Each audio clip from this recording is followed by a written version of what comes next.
Welcome to Making a Meal of It, the podcast for eaters of all appetites who want to reimagine and reinvigorate their relationships with food, food culture, and food systems. I'm David Santo, your host, and today we're looking at, and thinking about, and talking fat, both eating it and being it, and some of the ways in which fat and fatness have complex effects on our psyches, our well-being, and our societies in general. But before we dive into this delicious subject, here are a couple of soundscapes to immerse yourself in.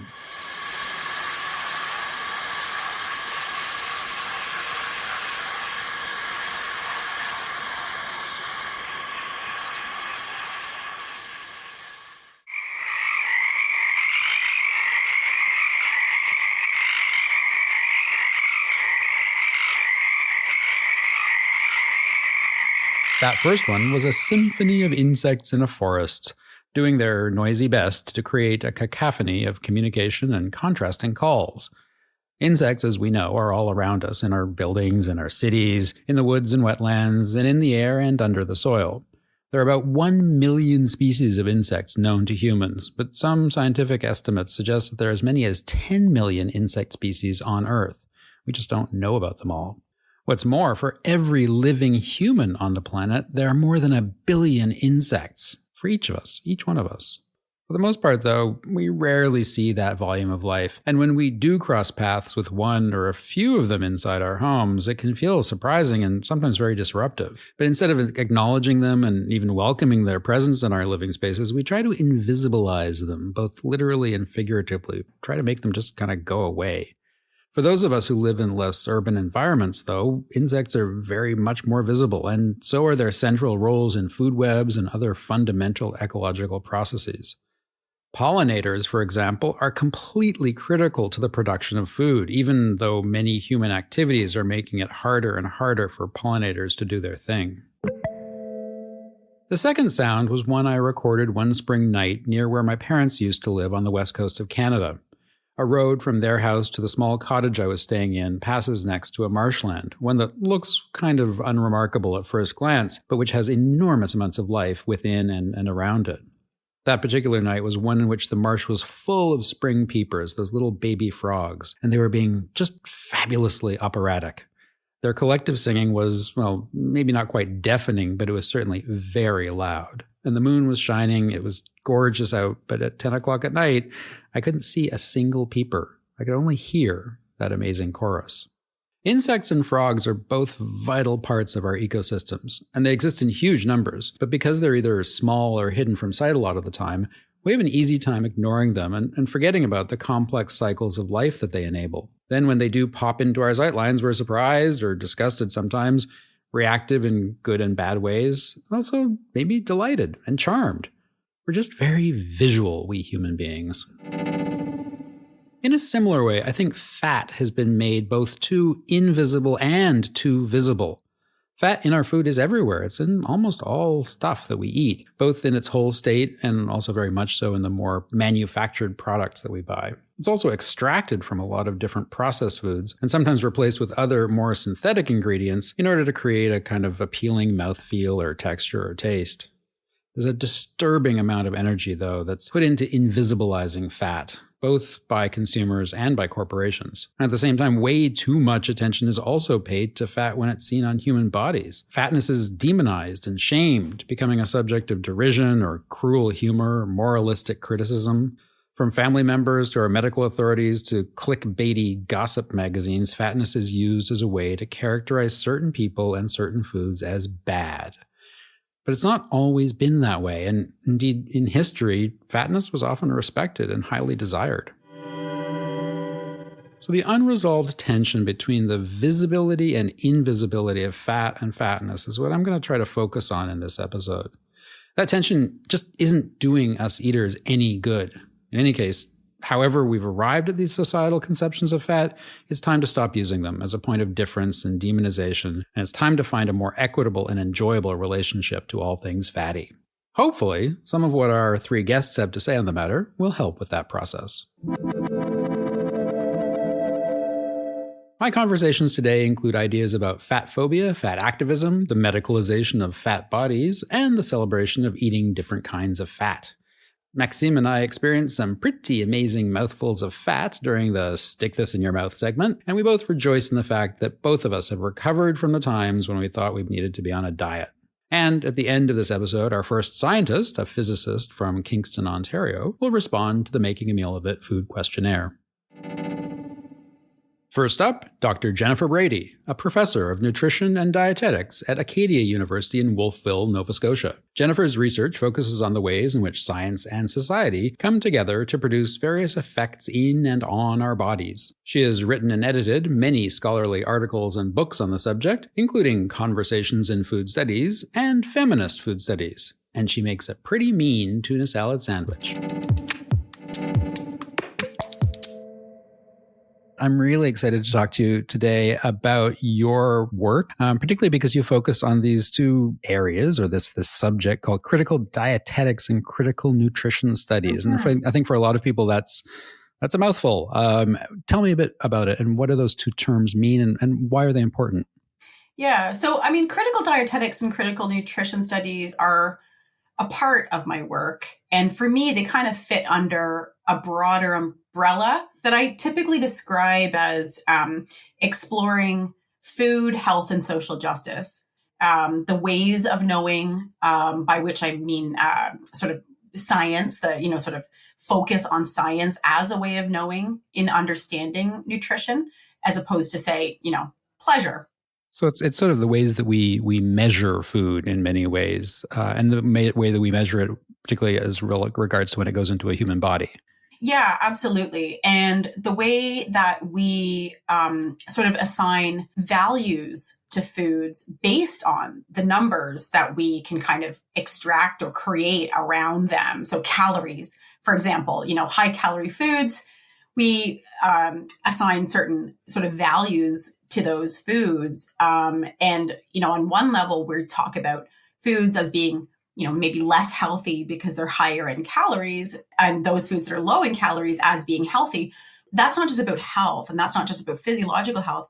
There's a lot of values that go along with how we think about health. Health isn't just this sort of thing we understand through science, and it's just all our biology. There's a lot of values, cultural, social, economic, political values that inform how we understand health. And nutrition, insofar as it's a part of that, is one window into exploring how that works. So the critical part is actually about adding that social values, that cultural values, interpreting the numbers within a bigger context. Is that fair to say?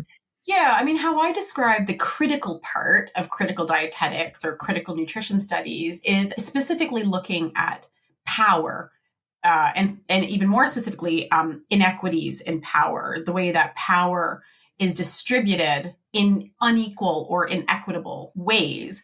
And so the power that you're talking about is the power that exists within, say, the idea of science and the people who use science, scientists, or nutritionists, or even government authorities who have a kind of authority to dictate certain ways of being with our food, certain things to eat, certain ways to eat, certain values that are ascribed to what we eat. And those powers are often, they're intended to be used for good, but they often have negative effects on individual eaters, right? Absolutely. I mean, science, I think, we get taught right from elementary school, right through high school, that it's possible to create knowledge using the tools of science in a value-free, objective way, so that the knowledge that gets created is just capital T truth, that doesn't have the, fingerprint of human beings on it, whether that knowledge is, like you said, being sort of promoted by government bodies, like, let's say, Public Health or Health Canada, or by the wellness industry, the diet and wellness industry do the same thing. What's interesting is they often promote very different values, but they sort of coexist as these two main ways of understanding food and nutrition. Yeah, sure. And it's not to say that the science is bad or does something bad for humans. It's very, very useful, and we need scientists of all varieties. But the ways that information then gets used in society often has these sort of troubling effects on people's bodies and makes us feel bad, or makes us focus on the things that aren't necessarily producing health and wellness, but maybe producing profit for example, a diet industry. Oh, absolutely. But also, I think a lot of people, when you say diet industry, they'll say, oh, yeah, that's bad. Diet industry is bad. It's just all about profit making. But, the sort of healthy, so-called healthy foods have industries built up around those as well. Even research, the scientific research that goes into sort of making these sort of decisions about what is healthy, what's not healthy, also has an industry built up around it. So none of the activity that goes on within dietetics or nutrition can claim being neutral, not in some way self-interested. Yeah. And then a lot of the messages that come out of not just the academic study of food, but then all those institutions that you mentioned, including from corporations and government and wellness industries and all these other bodies that wield the power to communicate about food. They produce a lot of different, sometimes conflicting messages, but a lot of them are very much about demonizing fat, demonizing high calories, demonizing sugar, processed foods, making negative, and not just eating fat, but also being fat. And a lot of us feel that way because we've been swimming around in this soup of messages that are coming at us from all corners. So what is that doing to us as individual eaters and as a larger society? Oh my gosh, I think it's doing so much. I could boil it down maybe by saying, I think it is ruining our relationship and enjoyment of food and eating and all that brings into our lives, relationships, culture, spirituality. It distances us from those things when it makes us fearful of the vehicle through which we connect with those things, which is food. Food is at the center of so much of what we do on a daily basis, the 3 meals a day or whatever eating pattern you have. So there's the, feeding yourself each day. But, if you think about birthday parties, funerals, births, marriages, graduations, any sort of spiritual or cultural events through the calendar year, food is at the center of all of those things. And so if we have this fearful relationship with food, I think it then distances us from those other things that food is such a big part of. So I think we just sort of end up living in this really disconnected way, this really fearful way. It also disconnects us from pleasure. Pleasure is one of the sort of sacrificial lambs of all the health talk. That to me, I think is the most negative, detrimental thing, that we become fearful of pleasure and fearful of our bodies in that as well, because your body is the only way, is the vehicle for experiencing pleasure. So this sort of fear we have around fat, I think at the crux of that is this, what it does to us is it creates this fear of our bodies, that our bodies are constantly at risk of getting fat.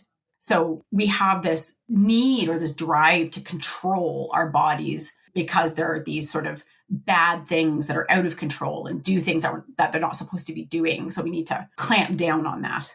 And that kind of clamping down or fear is what's at the root of what we call fat phobia. That is the sort of not just fear of the fat body, but also distaste for and rejection of and anger towards and all sorts of things. Can you talk to me a bit more about fat phobia and also the reaction or the context in which fat phobia sits, which is what we call fat politics? Yeah, absolutely. I think it's more than just a fear of fatness. I think there is a drive really to eradicate fat people. When you think about the lengths that we're going to, and they just seem to get more and more intense. We have surgical methods of making fat people thin, and we used to have surgical methods of dealing with a whole bunch of types of people that we saw as problematic, women, LGBT folks, gay folks used to be lobotomized. It was a medical diagnosis that was then medically treated. And I think it's very much similar to the way that we see fatness now. We've highly medicalized it. It's now a sort of seen as a disease. Obesity is now seen as a disease. And we treat it medically and surgically with bariatric surgery, despite the mountains of evidence that we have showing all of the negative effects of bariatric surgery. It's not just a fear. It's this drive to eradicate fat people. I mean, I know it's impossible to pinpoint a reason or a time when that drive to eradicate fat people might have started emerging, but historically, fat people have been venerated throughout history in many ways, or at least admired, because it was a demonstration of their ability to feed themselves, a demonstration of wealth. So fatness in all sorts of time periods across the planet has been admired and respected and considered good. I know that there are certain terms within this dialogue, particularly the word obesity, that you are really not a fan of. There's a lot of language around obesity that makes it into a medicalization of fatness. Why is that problematic? So a lot of reasons. I mean, first I'll maybe just speak to why the word obesity is problematic. The root meaning of obesity is it essentially means to eat until one's fat. And that's not how fatness even works. Even within that understanding that's represented by that word obesity is very much an individual blame, that an individual person has made bad choices and they've eaten themselves into this state of being this unsightly example of their gluttony. So from a physiological perspective, I mean, fatness, we know from research, is up to 80% genetic, just like height. We don't have this pandemic of heightness, even though people are getting taller. But we don't panic about that. But back to the obesity. So I think, although, more recently, now that it's been rebranded, this obesity has been rebranded as a disease, I think that creates a much more slippery problem. And the reason is because the rebranding was meant to take the blame off the individual person. So in some ways, this attempt to turn obesity into a disease, or what you call the rebranding of obesity, and the attempt to make it not the fault of the individual who is in that condition or has that body shape. The reverse has sort of happened. And by making a disease, it's a problem to be solved or a thing to be corrected or fixed. So instead of being a fat person, you're now a problem, or you're now an issue that needs to be changed because you are not right, because you have a disease. Oh, absolutely. Okay, well, we don't blame the victim, but we still hold them responsible. We still expect them to take these medications or to submit to bariatric surgery or, lap banding, or to at least sort of almost kowtow to this idea that they do need to be fixed, that there is something wrong with them. So in addition to starting to re-understand obesity, same thing with body mass index or BMI. This is a scientific way of understanding how much fat a body carries, but it's also based on perhaps some kind of problematic ways of measuring bodies too.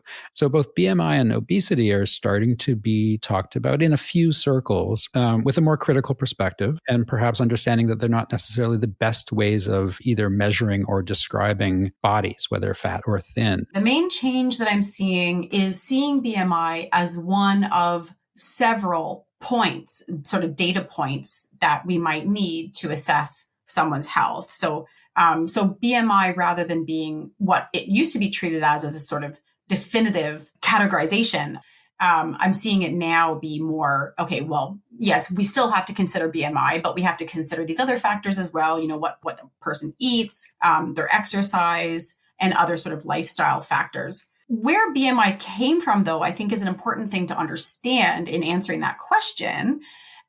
So I think most people don't know that BMI was created in the 1800s by insurance companies and primarily used white men in France in the 1800s. Well, none of those people exist anymore.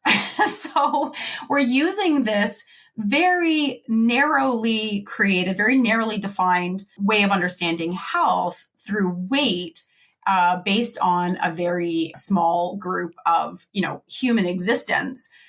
So we know BMI is particularly ineffective for racialized folks because of the different body shapes and sizes that go along with different populations.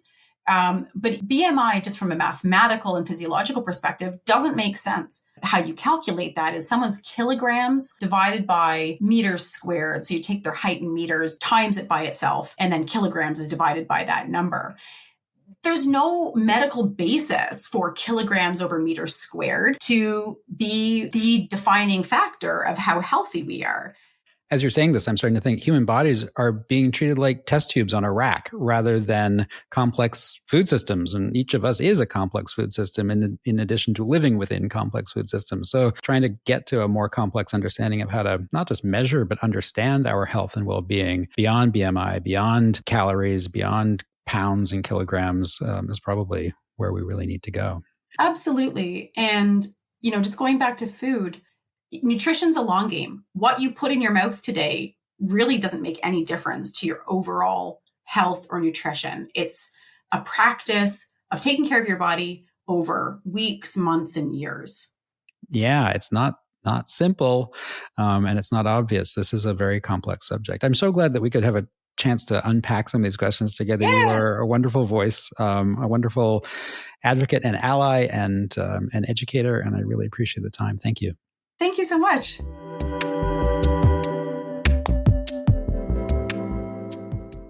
Coming up next, I get into the politics and poetics of fat activism with the amazing and inspiring Virgie Tovar. For more than a decade, Virgie has been non-judgmentally teaching people about the harmful effects of weight-based discrimination and the benefits of celebrating body diversity. She's a writer, podcaster, Instagrammer, and public speaker, and she has a master's degree in sexuality studies with a focus on the intersections of body size, race, and gender. Well, Virgie, thank you so much for coming on the podcast. It is an absolute delight to be in your virtual presence. Oh, I'm so happy to be here. Thank you for having me. Let me dive into a question that everyone by now should already understand what these concepts of fat phobia and fat activism are, but I don't think everybody does know. Could you just explain briefly to our listeners what that's all about? Yeah, I mean, some people use the word fat phobia. Some people use the word anti-fat bias. It's also interchangeable with phrases like weight discrimination. Mm-hmm. I think they kind of all mean slightly different things. Like, for example, the bias is the attitude, kind of like what's in our brain. And the discrimination is kind of the lived reality of how those attitudes impact whether or not someone can navigate society meaningfully. But fat phobia / anti-fat bias is really a set of attitudes that are about like negative attitudes towards people in larger bodies. And those attitudes are often obscured through the language of health or beauty or morality. But when you kind of look at the reality of how this type of discrimination or bias impacts people in larger bodies, it becomes really, really clear that it's a form of discrimination. And this includes things like there's a pretty large wage gap between plus size women and straight size women. If you are in a larger body, you are less likely to receive preventive care at the doctor. There's obviously like romantic discrimination, even friendship discrimination. Employers and doctors have been very overt and upfront with researchers who are trying to measure bias that they outright prefer not to hire or to have patients who are in larger bodies where they think worse of these candidates or patients. And these have really big material consequences, obviously, not just money, but also quality of life and ongoing stress from anticipating and experiencing these kind of negative attitudes. And then fat activism is sort of an umbrella of different types of interventions or solutions to this. It really is just a form of activism that is invested in both changing legislation so that weight discrimination, which is currently legal, I mean, I live in the US, but it's currently legal in 48 out of 50 states. So, creating legislation that protects larger body people from this and that normalizes body diversity and says that, yes, larger bodied people are not like necessarily ill, right? In the same way that, not all thin people are healthy, not all fat people are ill. And so I think kind of like there's this just work in trying to help people understand within fat activism, what is fat phobia? How does it impact people? How do we normalize body diversity? How do we celebrate larger bodies even? The research on weight is actually really clear. Like for the most part, you cannot control your weight long term. The science is really, really clear. The ways in which doctors, in particular, and health professionals promote weight loss. Can you imagine any other health, like alleged health intervention that has a 90% plus failure rate that is being given out day in and day out. It's kind of unthinkable. And yet that's kind of the reality that we're in. You mentioned this expression to me and I didn't understand it, so I want to understand it. Tell me about how food can be used as a political aesthetic. Yeah, I mean, it's kind of a fancy way of saying, in the same way that we use fashion to tell a story about who we are and maybe what we value, food is also part of that story. I think of food as food is so many things, right? It's like comfort and memory and it's like nutrition and it's delicious. It's like all of these incredible things, but it is also a symbol in our culture. Sort of foods like hot dogs and pizza and hamburgers are used as almost stand-ins for fat people, and the ways that vegetables, lettuce, things like that are stand-ins for thin people. And sort of there's this idea about how fat people eat. For long stretches of time in my life, I was completely 100% committed to becoming thin and losing weight and becoming like this idea of quote unquote healthy, quote unquote beautiful. And so I was living that life and I was monitoring everything I ate and, obsessive exercising and all of this stuff. And because I was told that was what I was supposed to do. And that, ultimately that effort would be rewarded with a thin body, which ultimately would be a body that was not going to be abused, that was not going to be targeted for fat phobia. And that was kind of the goal. I mean, right. Because I think when you're experiencing something like fat phobia or any kind of oppression, you kind of eat the shame.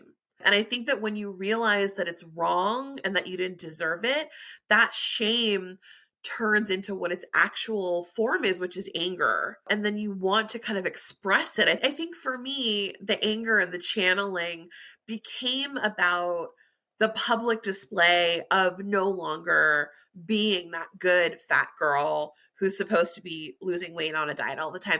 And so that was how food went from a political symbol of my shame to a political sort of aesthetic of my pride. And I started to find myself like not only kind of wanting to be associated with a variety of foods, but in particular wanting to use foods that I quote unquote am not supposed to eat as a fat woman. I was really drawn to those as like strong political statements.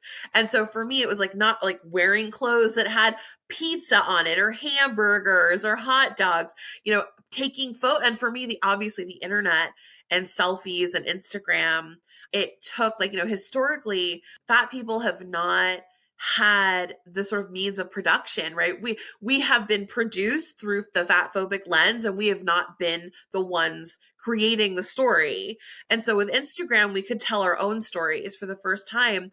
And I just found myself really wanting to be associated with this like image of someone who is breaking the rules. And I kind of want to say like, it was about anger and provocation. Of course, it was also about play. And I think specifically, it was about my humanity.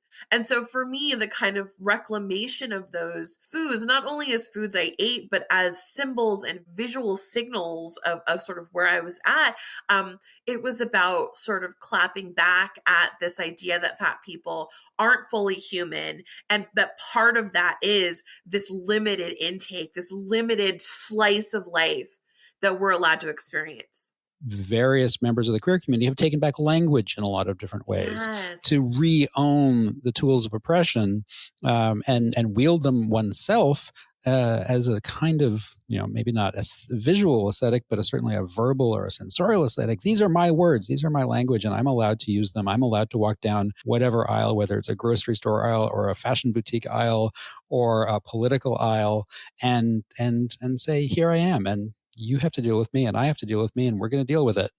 Yeah, absolutely. And I mean, I think like specifically with the queer example, it's like the history of that activism is extremely queer. So a lot of this aesthetic was developed first by queer women and then became like the fat politic became layered onto the gender politic and like the sort of the queer politic. Fingers crossed. We'll see what happens. You're also working on and writing about this concept that you've named junk food liminality and how junk food gets pushed out because it is considered, in big air quotes, bad, as opposed to the good food like celery and lettuce. Am I getting it sort of right? Yeah, totally. I mean, what I found really fascinating, sort of like I'm thinking about, again, queer theorists who really talk about the ways in which queerness and transness push against kind of the edges of the rules. And the reason why people get so upset about the rule breaking is because of this idea that societies are at their most vulnerable at the edges. And I think it's definitely queer theorists, and I think critical race theorists who have talked about this like concept of liminality and borders and like that sort of thing. And so what I find really interesting as someone who thinks a lot about food and writes about food. I mean, body is so important to me, but what I came to realize was that the way people talk about food is how they talk about bodies. The way they talk about bodies, how they talk about food. They're often an interchangeable lexicon, which is actually, when you sit back and think about it, is very weird, actually.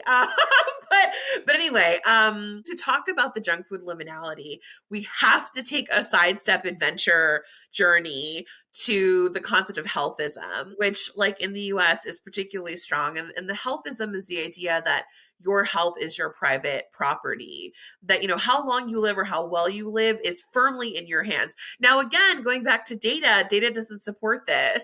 For the most part, the data is very clear that the social determinants of health, so things that you can't control, are the biggest indicators of the quality and length of your life. And if you ask any healthcare company, they all know this research, right? And yet that's not how we don't live in alignment with that data. So healthism is very, very strong in the United States. And I mean, I think what I find fascinating is people are so preoccupied with how people eat as a proxy for their health and their weight in a culture that is so staunchly obsessed with individualism. That's kind of the side journey. But to go back, what I found very fascinating was that people will get extremely heated about food. And so I found myself sort of really contemplating, like, what is that about? And that's kind of where the junk food liminality came in. And actually, the whole idea of this came up when I was having, like, I don't even know what it was. It was one of those like internet food innovations, like the Korean corn dog. Like, it's like, I don't even know. Like, it pushes the limits of like, oh my God, this feels so good to chew. It tastes so good. It smells so good. It looks so good. And it's like, I was having like literally this kind of like sensory overload from one of these food trends. And I was like, oh, this is the terror that is like our Protestant roots. I mean, because the history of food in the US is very connected to the history of religion and sexuality. Oh, sure. And morality, deeply connected to morality. And what you've mentioned, the sort of idea that we're in control of what we eat, which is also completely not true, given that the food systems are so incredibly complex and tightly bound to other systems that we have choice, but we don't really have freedom. Anyway, back to the junk food liminality, sorry. Well, I mean, I was thinking about it and how I was like, oh, right. Like this sensory overload, this sense that like a Korean corn dog, let's just say, because I love Korean corn dogs. It's like, if a Korean corn dog can like blow my mind, right? Push my senses to the limits, I remember feeling so embodied in that moment.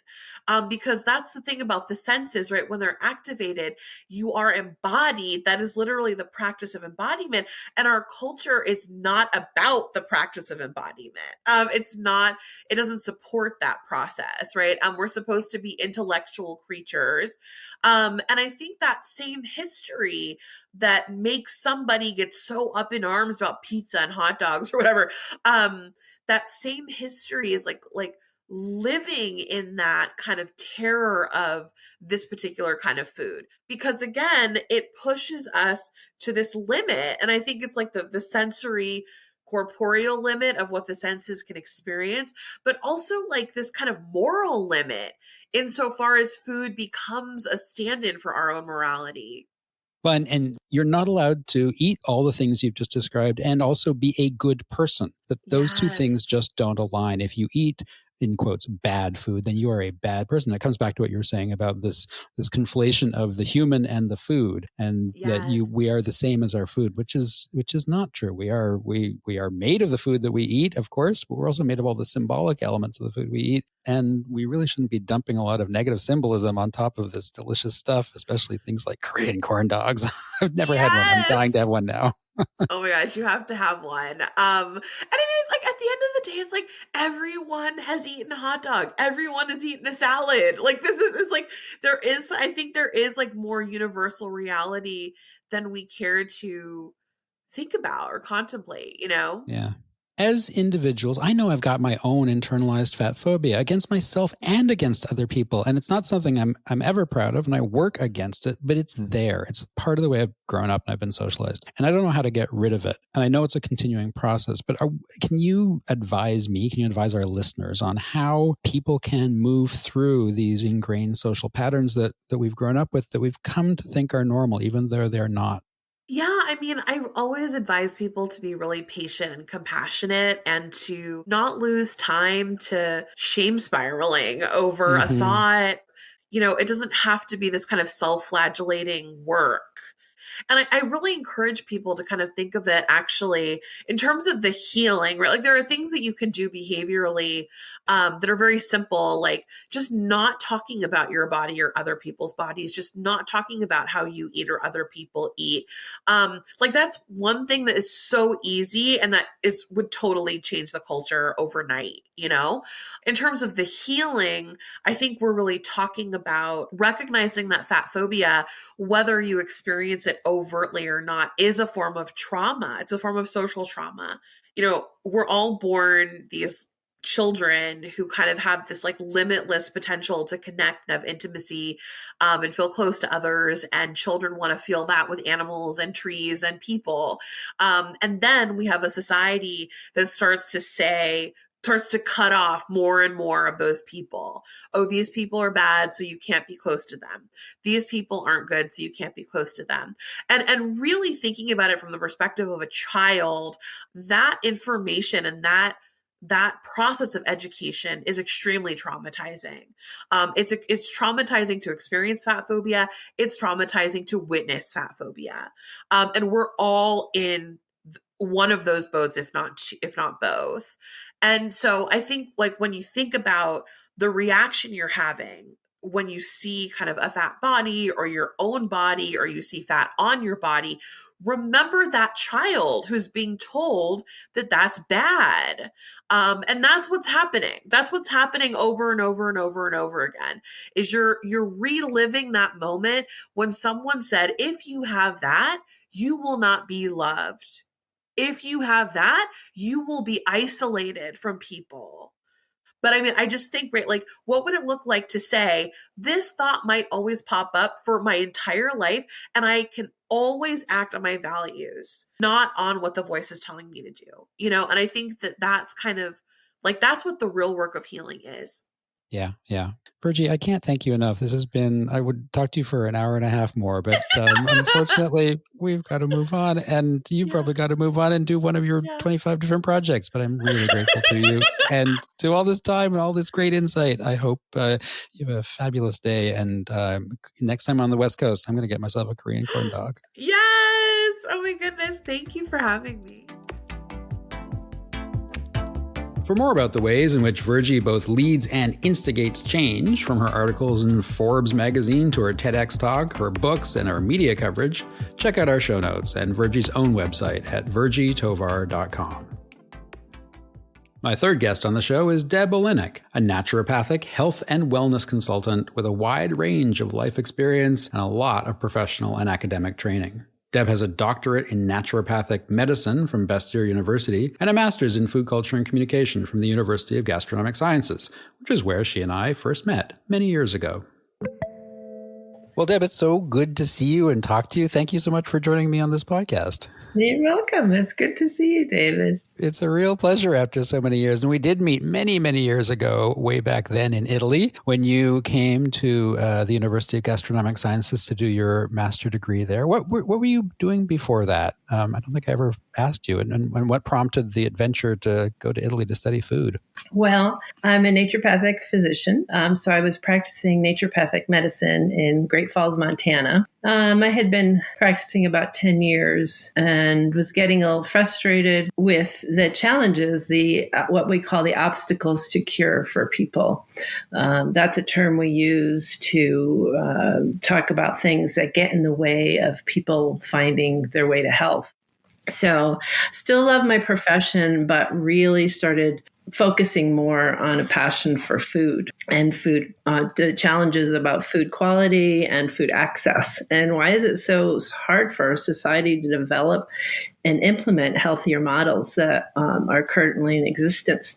So I went on a journey. I found University of Gastronomic Sciences, and they had a program that interested me. And I thought, well, this is a good place to start getting a big picture, the global view of food systems and how it all works. And that led you into this much larger, or much, not larger, but much more expanded world of food systems and food studies and gastronomy and all the stuff that is food. Yeah, and health. And it was really, was my patients and seeing their challenges. People in general know what they need to do to be healthy, but our society makes it so challenging to access what we need for good health. And we live in a stressful society. We've got to get things done, and food does not become, it's not a big enough priority because there's just easier ways to go. So it is very much a systemic problem, as you described. So once you finished up with the degree in Italy, we sort of lost touch for a while. But what have you been doing since then? Well, I guess you could say I've been seeking, traveling, learning. I still do health consulting, but my desire to continue learning about food is still strong. I studied urban agriculture. I did a 6-month apprenticeship in organic farming. I consulted on an urban agriculture project in Flint, Michigan. Incredible. Well, so one of the reasons I really wanted to talk to you was because 10 years ago, when you defended your master thesis at that university in Italy, and this has stuck in my mind ever since, you were doing research on pork fat, including the health benefits of pork fat relative to the consumption of other kinds of fat, both animal and vegetable. And I just found it, I mean, from my naive perspective, I thought a naturopathic doctor is doing research on the benefits of pork fat. That seems sort of two things that don't go together, but you made so much sense and the work was so well developed and very compelling. And I certainly learned a lot about that. But what did you learn in the process of doing that research? What surprised you? One of the main things is the composition of pork fat that I kind of drilled down on to see, well, where does it stand in all of that? Saturated fats have been dubbed bad for our health, and that's a whole nother story. But really what I learned is that pig fat is not all saturated fat. And, here I am, a health professional, and food is the main component of, in my work, helping people be healthy. But I still really didn't ever drill down on what exactly was in pig fat. But anyways, it's a mix, and it's actually more balanced in the types of fats it has to offer than even butter and some of our vegetable oils. So there's saturated fats, but then there are also mono and polyunsaturated fats, which have a better health profile for us. And pig fat is actually more monounsaturated fat than saturated fat. And it's balanced, and balance is key to health. We need a little bit of a lot of things to keep these bodies working. And if we focus on just one thing, then we're thrown out of balance and, we can have problems. But it seems so contradictory because pork fat is kind of held up as the most evil of all bad fats. And yet what you discovered is that it may not be the best thing to eat 24/7, but it is certainly not a bad fat in the same way that it's been characterized by a lot of, various sort of communications that we receive around what is good and what is bad for us. Yeah, and those communications are still evolving. Mm-hmm. Going back to the history of how saturated fats got their bad name, people are still disputing that. And I think in the long run, we are going to see the U.S. guidelines eventually changing to make it not such an evil player. And most people know that we need a balance of food. So we need to take the stigma off of fat and not feel so guilty about it.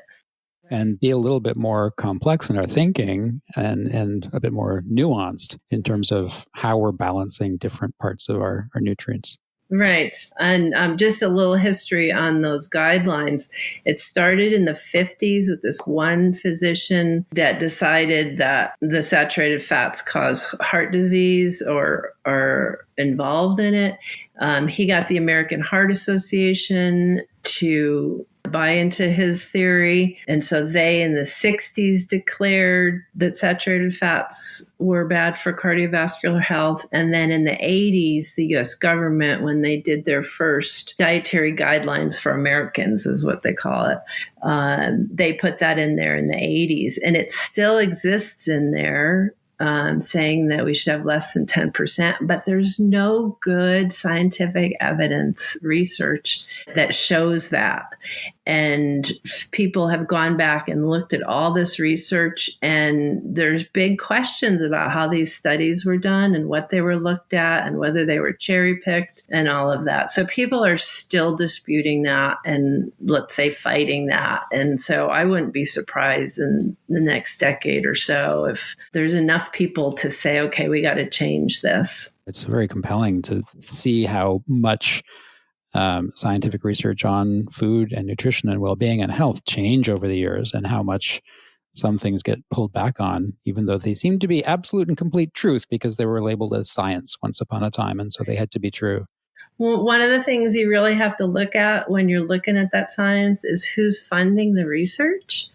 And the politics in this gets to be huge, is, who's pushing the agenda and who's got the money to make donations or, whatever needs to be done to get their voice heard. Mm-hmm. And so it becomes a big political issue. And then you've got these big organizations fighting to keep it once they've got it in place. And in the meantime, we've all got it in our heads that it's a bad thing. Right. And it gets demonized, but also gets differently demonized in different places. I mean, you've lived now in a lot of many different countries, many different contexts. You've lived a few different lives, professionally and otherwise. How do you, if you do, see the ways that fat is appreciated or rejected in different cultures around the world? Are there differences that you've seen? I would say yes. Being in Italy really opened my eyes to that. And really, this is one of the reasons why I did the thesis was my fellow American classmates, when we were doing those classes on cured meats. And my fellow classmates, we were all like, fat? Oh my God, you're going to make us eat all that? And it was, it was this tense situation at times, like, should we really eat all that? And it was so good. So it's this love guilt relationship that we've developed. Yeah. And that's a problematic and complicated one because it is so good to taste, not in massive quantities every single day of the week, but a beautifully cured piece of lardo on a crusty bit of polenta. Like, what could be more wonderful as it slowly drips down your fingers before you get it to your mouth? Right.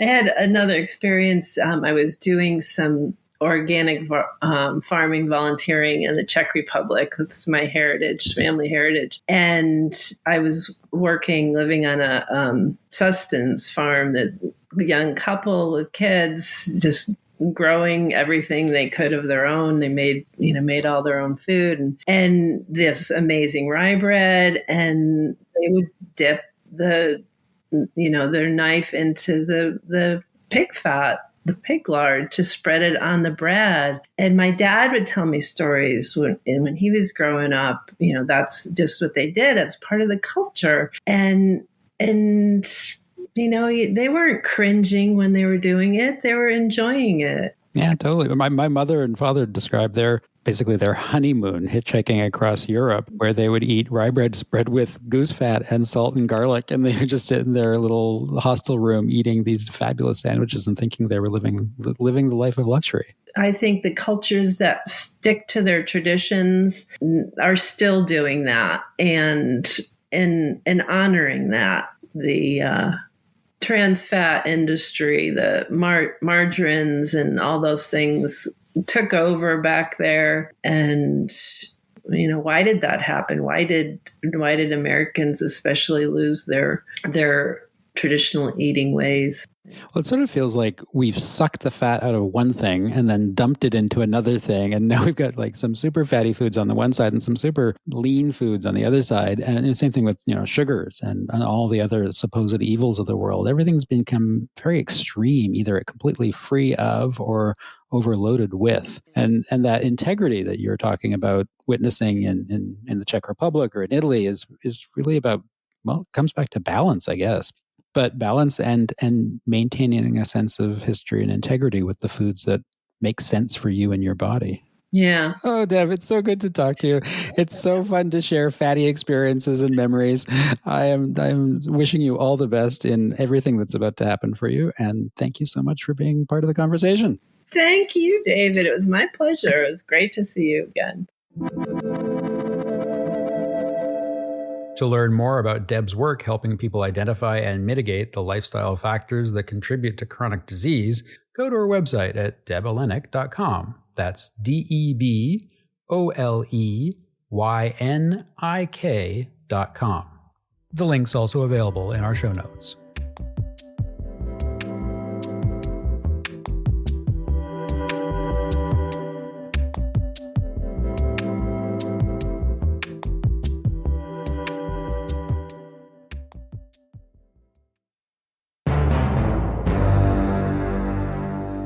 Well, welcome to the first Stick This in Your Mouth aperitivo edition. Hi, Maxime. Hello, David.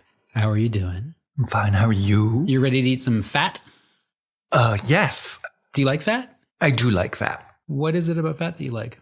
I mean, fat is as you have told me in the past, it helps flavor carry through. So that's one of the reasons why I like fat. Yeah, well, fat is like basically water, alcohol, and fat are the three main solvents in which flavors and aromas are dissolved in food. And so fat dissolves some things that, say, water doesn't. And that's why things that are fatty often taste a lot better. There you go. What kind of fat things do you like to eat? Potato chips. Of course. So has there ever been a time in your life that you were averse to eating fat? Not necessarily fatty food, but when I was a kid, I remember taking off the fat of like slices of ham, and it's more of a texture thing than a taste thing because once again, it's a little gelatinous. Yeah.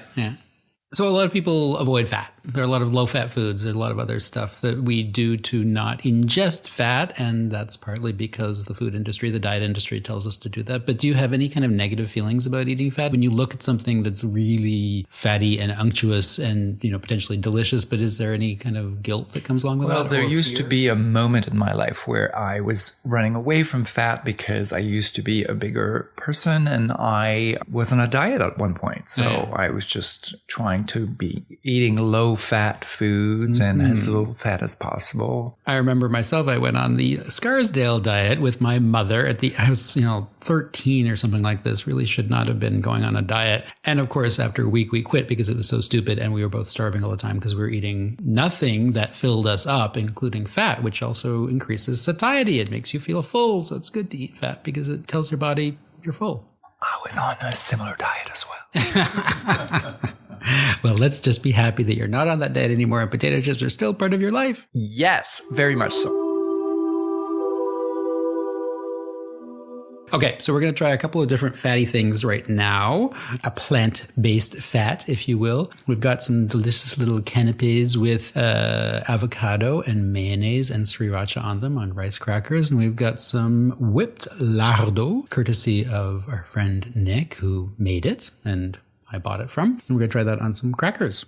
Before we eat the lardo, can you tell me what is lardo? Sure. Well, you can see it's in this little mason jar, and it sort of looks like creamy butter or something like that. But lardo is back fat from a pig. It's lard that is cured, salted, and aged in Italy. But I think there are a few other countries that make lardo. But it's one of the many forms of charcuterie that salumi, in fact, that Italy produces. And it's really cool because it's these sheets of fat that are salted and seasoned with different herbs. And then in certain parts of Italy, it's then put in giant marble coffers, and that's how it ages. And then it's taken out, sliced very thinly, like prosciutto, and served like prosciutto, either on a charcuterie plate or I had it once on cubes of grilled polenta, and the lardo started to melt. It was so good. So we're just going to try it on a piece of toast on a crouton. Shall I serve you some? Yes, please. Okay. So this is whipped lardo. So Nick cured the lard, and then mixed it with grappa and fennel seeds and chili. What do you think? Crunchy.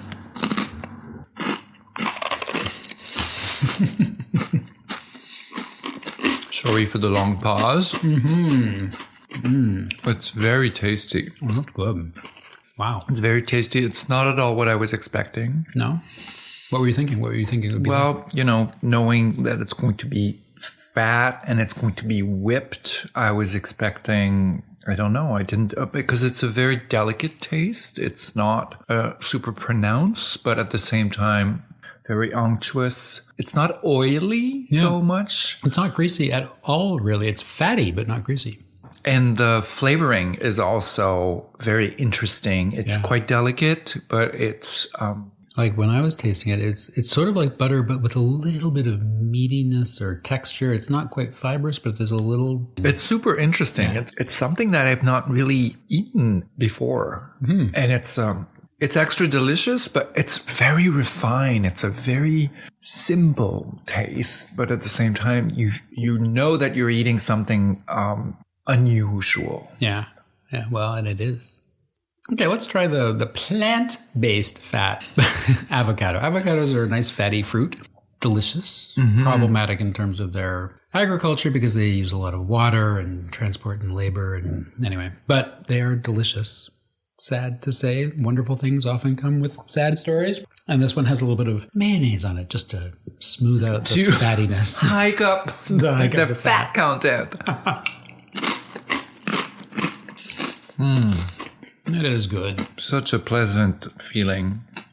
Well, it's interesting because after having just eaten the lardo, the avocado has a similar, it's a bit waterier, but it's got a kind of similar smoothness and fibrousness in a very pleasant way. Yes, absolutely. But it also has this fruity flavor, but it's also very delicate tasting.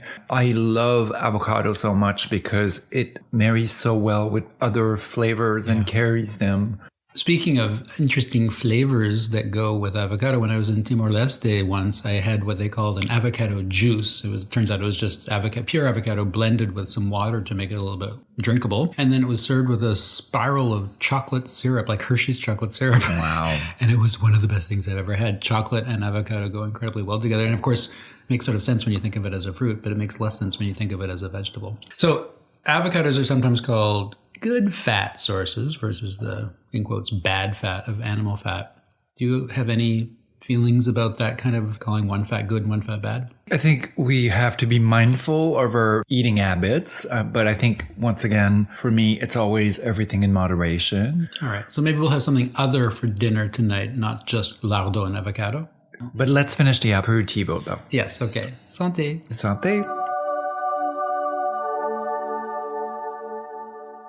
I remember a TV advertisement for Pam cooking spray from probably the 1980s. It extolled the virtues of using the product because it added less fat to the dish you'd be cooking with it. The ad included a shot of a lump of butter being dropped into the pan, sizzling away juicily, and then another of a thick, almost kind of sinuous stream of oil going blub, blub, blub into the same pan. Both shots, I think, were meant to make butter and oil seem disgusting and heavy and bad for our health, just bad overall. Pam, which was light and airy and silent, was the response, and obviously the product they were trying to get us to buy. This is probably roughly the same time that my mother and I went on that awful diet I mentioned. It was a period in my life when I felt pretty ashamed of my adolescent body, having been no doubt influenced by all the diet products in the stores, by my gym teachers, and by the waves of media and marketing I was bathing in at the time. Shame was pretty much the only response available. The Pam ad really stuck with me all these decades, and it exemplifies the ways in which fat was and still is made visually unappealing. I still have a complex relationship with fat and fatness, and that's going to be a lifelong journey for me. And it's one I think that certainly many of us are on or have been on. But while we walk it, maybe, as Virgie and Jenna and Deb have suggested, we can start to build up a new set of conversations and perceptions around fat. Ones that aren't so damaging and traumatic to us and to our kids and to their kids, and ones that aren't so profitable to those who want to exploit our inner fat phobia. The last unctuous bite for this episode is the Making a Meal of It Food Questionnaire, with our first respondent coming from the world of science. John Schreiner retired as Chief of Medical Physics at the Cancer Centre of Southeastern Ontario in 2019, and he's now a Professor Emeritus of Oncology and Physics, Engineering Physics, and Astronomy at Queen's University in Kingston, Ontario. Sharing food and gifts of food is a strong tradition in his family, he says, and as we recorded his questionnaire responses, John described himself as sociable, artistic, and faithful. John, what is your idea of a perfect food? A deep, flavorful stew or goulash or a biryani. Of what food or food context are you afraid or distrustful? Street food in some rougher settings, especially when you're walking by and it smells and looks so good. What word or concept describes a well-balanced food system? Slow cooked. What word or concept describes why food systems often remain unbalanced? Rushed. Which food person do you most admire? Jacques Pepin. Which food innovation do you try to ignore?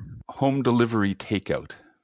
For what do you hunger? Every now and then I do really crave beans.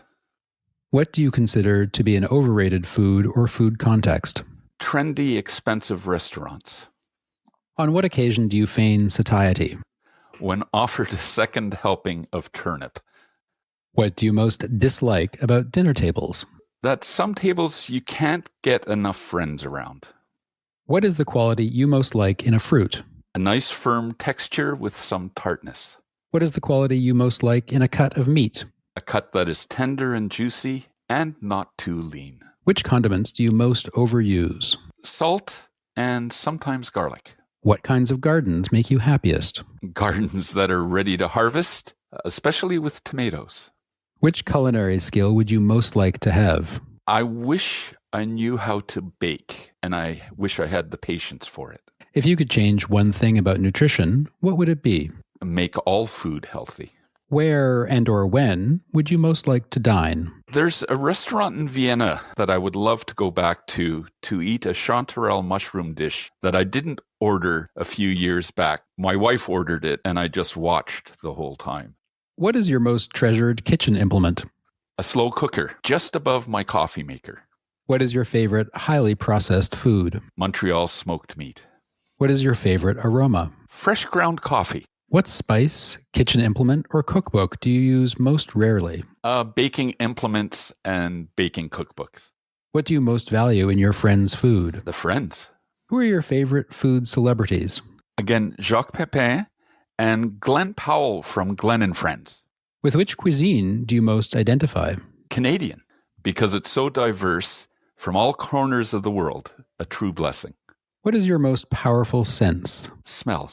What would you eat as your second to last meal? A good barbecue brisket or a smoked meat platter. What food-related epitaph would you put on your own tombstone? He set a welcoming table. What question would you either add to this questionnaire or like to ask me? What particular mashup of ethnic foods from different countries has made a memorable meal for you?